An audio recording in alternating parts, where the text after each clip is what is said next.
സോമ, ആ ഇലയെല്ലാം കണ്ടിക്കാത്തടാ. അതൊക്കെ നമുക്ക് അടുത്ത പ്രാവശ്യം വെട്ടാടാ. രാജാ, എവിടെ?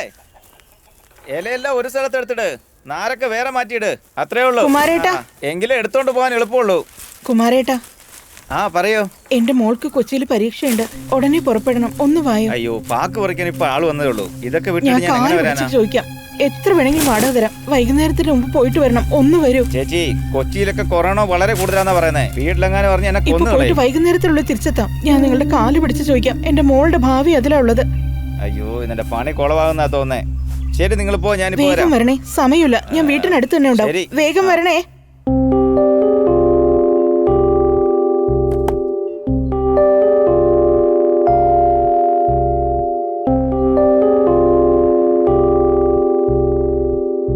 എന്താ മനോജേ, വളരെ ഇൻട്രസ്റ്റ് ആയിട്ട് ഏതോ കണ്ടോണ്ടിരിക്കുകയാണല്ലോ.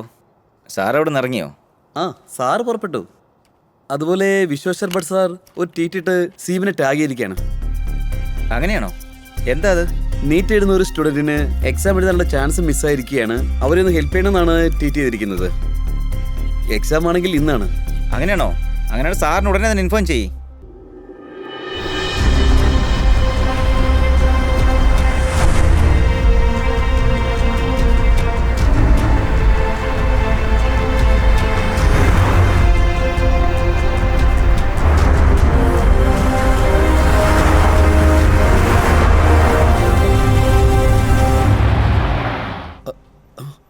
സാറ് വന്നു തോന്നുന്നു.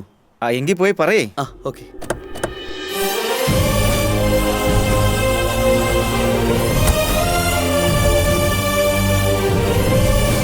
Good morning sir. Good morning. Good morning. Sit down. Thank you sir. Sir, Tanuja എന്നൊരു പെൺകുട്ടിക്ക് നീറ്റ് എക്സാം എഴുതാനുള്ള ഹാൾ ടിക്കറ്റ് കിട്ടിയിട്ടില്ല സർ. Sir, Vishweshwar Bhat sir tweet ചെയ്ത് സീമിനെയും ടാഗ് ചെയ്തിരിക്കുകയാണ് സർ. എന്താണ് ചെയ്തേക്കുന്നേ? സാർ, ഞാൻ ഇതിനെക്കുറിച്ച് ഇപ്പോൾ അന്വേഷിച്ചു. ഡൽഹി NDA ജോയിന്റ് ഡയറക്ടർ അടുത്ത് സംസാരിക്കണം സർ. ശരി, ഓക്കെ, സംസാരിക്കാലോ. Sure sir.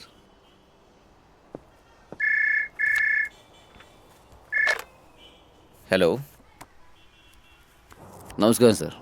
ആ, പറയൂ കാർത്തിക്. സാർ, ഒരു സ്റ്റുഡൻ്റെ പേര് തനുജ. നീറ്റ് എക്സാമിനെ കുറിച്ചൊന്ന് സംസാരിക്കണം സർ. ആ കാര്യത്തിന് വേണ്ടി തന്നെയാണ് ഞാനിപ്പോൾ ഡൽഹി ഓഫീസിൽ സംസാരിക്കാനായിട്ട് ട്രൈ ചെയ്തുകൊണ്ടിരിക്കുക. Okay sir.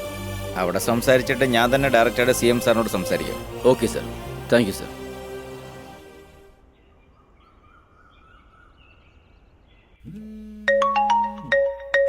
ഫോൺ അടിച്ചോണ്ടിരിക്കുന്നു, എന്താന്ന് നോക്ക്. എന്ത് പെണ്ണാ നീ? ഹലോ. നമസ്കാരം. നമസ്കാരം സർ. തനിജയുടെ അമ്മയല്ലേ? അതെ സർ. നിങ്ങൾ സുഖമായിട്ടിരിക്കുന്നോ? നിങ്ങൾ ആരാണെന്ന് മനസ്സിലായില്ല. എൻ്റെ പേര് ഡോക്ടർ സുധാകർ. ഞാൻ മെഡിക്കൽ എഡ്യൂക്കേഷൻ മിനിസ്റ്ററാണ്. നിങ്ങൾ ഒന്നുകൊണ്ടും പേടിക്കണ്ട. ഈ പ്രാവശ്യം തനുജ ഉറപ്പായിട്ടും എക്സാം എഴുതും.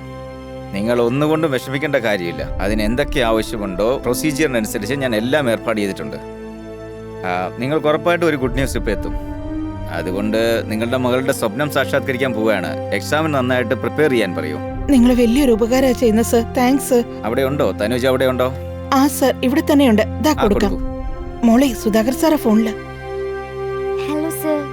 എന്താ മോളെ തനുജ, സുഖമല്ലേ? സുഖമായിട്ടിരിക്കുന്നു സർ. നീ ഒന്നുകൊണ്ടും വിഷമിക്കണ്ട മോളെ. ഞാൻ ഡൽഹിയിൽ സംസാരിച്ച് എല്ലാം ഏർപ്പാട് ചെയ്തിട്ടുണ്ട്. നീ ഒന്നിനെ കുറിച്ചും ആലോചിക്കണ്ട. റിലാക്സ് ആയിരിക്കും കേട്ടോ. എല്ലാം ഞാൻ നോക്കിക്കോളാം. Yes sir. നീ സമാധാനമായിട്ട് വാ. നിന്റെ ട്രാൻസ്പോർട്ട് മറ്റെല്ലാ കാര്യങ്ങളും ഞാനിവിടെ റെഡിയാക്കിയിട്ടുണ്ട്. നീ വന്ന് എക്സാം എഴുതണം. ഈ പ്രാവശ്യം നീ ടോപ്പറായി വരുമല്ലോ അല്ലേ? Yes sir. നിനക്ക് ആ വിശ്വാസം ഉണ്ടല്ലോ അല്ലേ? നിനക്ക് ഡോക്ടറാണോ എന്നല്ലേ നീ വിചാരിച്ചോണ്ടിരിക്കുന്നേ? Yes sir. ഗുഡ്.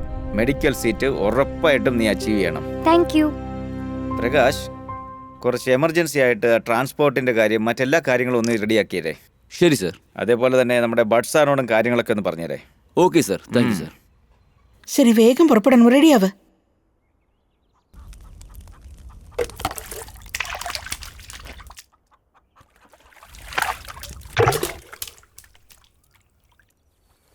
നീ എന്താ എപ്പോഴും ഈ ഇരിപ്പിരിക്കുന്ന? കാർ ഇപ്പൊ വരും. വേഗം റെഡിയാവ്.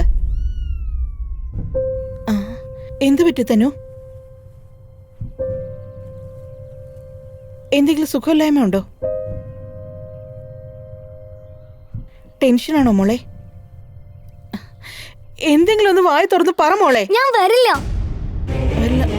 കളിച്ചോണ്ടിരിക്കാതെ പോയി റെഡിയാവ്. ഞാൻ വരുന്നില്ല. നീ എന്താ തനു ഈ പറയുന്നേ?